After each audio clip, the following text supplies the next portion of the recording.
친구들은 등산도 다니고 계단도 잘만 오르내리는데 왜 유독 나만 이렇게 무릎이 아프고 뼈가 약한 건지 속상할 때 많으시죠? 오늘은 골다공증 약이나 주사 없이도 구멍난 뼈가 튼튼해지고 골밀도를 높이는 방법에 대한 영상입니다. 간편하게 칼슘 영양제로 먹으면 안 되나? 라고 생각하시는 분도 계실 텐데 왜 안 되는지에 대해서도 설명해 드릴게요.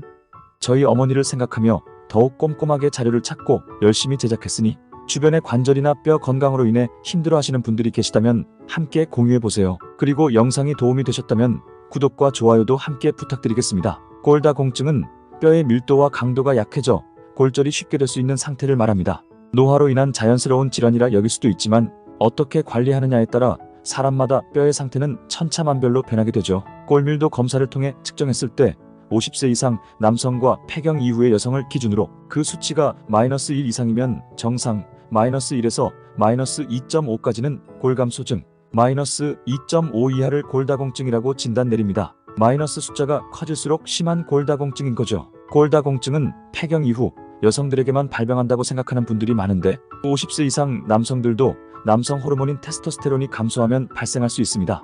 또한 주로 침대에 누워있는 시간이 많은 사람, 너무 마른 사람, 흡연, 가족력, 생리불순, 특정 약을 복용하는 사람, 나쁜 식단을 먹는 것 등도 주된 골다공증 발생 원인입니다.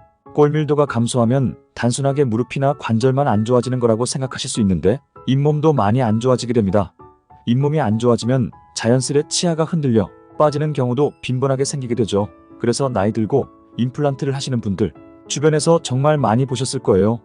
이게 다 뼈 건강과도 연관이 있는 겁니다. 그나마 임플란트가 가능하면 다행이지만 골다공증이 심할 땐 잇몸뼈가 녹아 임플란트조차 할 수 없으니 미리 신경 써서 관리해주세요. 기본적으로 허벅지와 엉덩이 근육이 많으면 뼈의 밀도가 높다는 연구 결과가 있습니다. 따라서 하체 근력 운동을 해주면 자연스레 뼈 건강이 튼튼해질 수 있겠죠. 그런데 중장년층이 이미 하체 힘이 많이 약해진 상태에서 갑자기 무리해서 스쿼트를 한다던가 계단 오르내리기를 욕심내서 한다던가 하면 당연히 무리가 갈 수밖에 없습니다. 스쿼트는 보기보다 꽤 어려운 운동입니다. 자세가 굉장히 중요하기 때문인데요. 잘못된 자세로 스쿼트를 하면 오히려 무릎과 발목 통증으로 고생할 수 있습니다. 따라서 중장년층은 스쿼트보다 좀 더 안전한 하체 운동을 해주시는 게 좋아요. 이 운동은 다음번에 영상에서 자세히 다뤄보도록 하겠습니다. 관절에 무리가 가지 않고 혈액순환이 잘 되는 운동을 하면 뼈세포의 신진대사를 활성화할 수 있습니다. 걷기, 수영하기와 같은 유산소 운동도 아주 좋습니다. 집에 있을 때도 계속 앉아있지 말고 1시간에 한 번씩은 일어나서 상체와 하체 스트레칭을 해줘야 합니다. 미국 대학 연구팀에 의하면 앉은 후 1시간이 지나면 하체 혈관 기능이 저하되고 3시간이 지나면 상체 혈관 기능까지 저하된다고 합니다. 그러니 꼭 가만히 눕거나 앉아있지 말고 움직여야 합니다. 수직 운동을 하면 뼛속 조골세포가 자극이 되어 골밀도 향상에 도움이 됩니다. 근전도 검사와 운동요법 저널에 따르면 간단한 반동 동작 점프 운동을 단 6분씩만 해줘도 골다공증 예방에 효과가 있다고 해요. 점프라고 해서 무리하게 뛰는 게 아니라 다음 영상처럼 몸의 반동을 이용해 무릎을 조금씩 굽혔다 폈다 하는 수직 운동을 하는 것을 말합니다. 어르신 분들도 아주 따라하기 쉬운 동작이니 매일 이 운동을 6분씩만 해보세요. Do we do double time? That's not double time. Forget the double time part, okay? Here we go. 12 and 6. 6. 12. 6. 12. 6. 12. 6. Now we're gonna go 3. 골밀도를 채우는 대표적 영양소는 칼슘, 비타민 D, 콜라겐, 비타민 K 4가지가 있습니다. 뼈를 구성하는 재료가 칼슘과 콜라겐이고 비타민 D는 뼈에 칼슘과 콜라겐을 운반해주는 역할을 해요. 그리고 비타민 K는 뼈에 채워진 칼슘이 떨어져 나가지 않도록 꼭 붙잡는 역할을 합니다. 이 4가지 영양소 중 무엇 하나라도 부족하면 안 되는 거죠. 보통 뼈 건강하면 칼슘만 생각하시고 칼슘 영양제만 챙겨 드시는 분들이 많으신데 그러면 소용없다는 겁니다. 또 한 가지 칼슘 영양제는 부작용도 있을 수 있어 보충제 대신 음식으로 섭취하는 게 더 좋다는 거 꼭 기억해 두세요. 부작용은 영상 뒷부분에 설명하겠습니다. 비타민 D는 왜 중요할까요?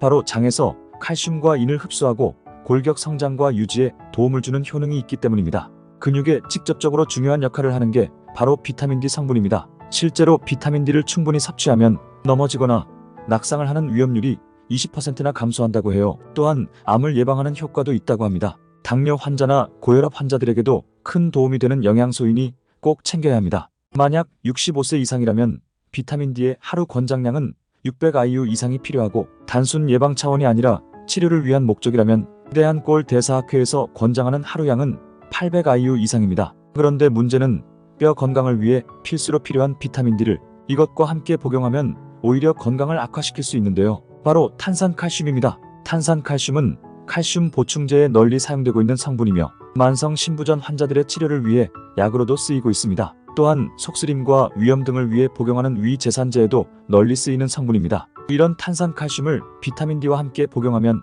신장 결석 위험이 17%나 증가한다는 보고서가 있습니다. 또한 칼슘 영양제의 과다 복용은 여러 부작용을 유발할 수 있습니다. 미국의 유명한 위장병 전문의인 버트럼 CP는 1915년 본인의 이름을 딴 CP 식이요법을 개발하여 위장병을 치료했는데요. 위산을 중화하기 위해 칼슘이 많이 함유된 우유를 주 식단으로 하는 식이요법입니다.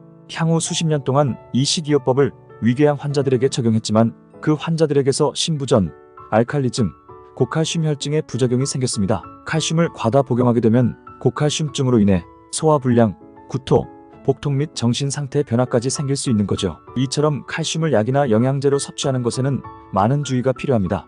하지만 이걸 음식으로 섭취하게 되면 부작용이 없기 때문에 칼슘은 되도록이면 보충제보다는 꼭 음식으로 섭취해 주시길 권해드립니다. 흔히 칼슘은 우유에 가장 많이 들어있다고 착각하기 쉬우나 우유보다 뱅어포가 칼슘 함량이 몇 배 더 높습니다. 뼈째 먹을 수 있는 생선인 멸치, 작은 새우, 열빙어도 칼슘 섭취에 도움이 됩니다. 아몬드도 아주 좋은 식품이니 하루에 한 줌 정도 섭취하시면 좋습니다. 우유 외에도 두부, 요거트, 콩에도 칼슘이 들어있습니다. 칼슘은 이처럼 음식으로 섭취하는 게 가장 안전하고 좋고 비타민 D와 비타민 K, 콜라겐은 영양제로 섭취하셔도 무방합니다. 그리고 오늘 알려드리는 뼈 주스도 함께 만들어 드시면 많은 도움이 되실 거예요. 이 주스를 드시고 매일 조금씩 운동을 함께 병행하여 실제로 골다공증이 사라지는 효능을 보신 분들이 계시니 꼭 한번 만들어 드셔보세요.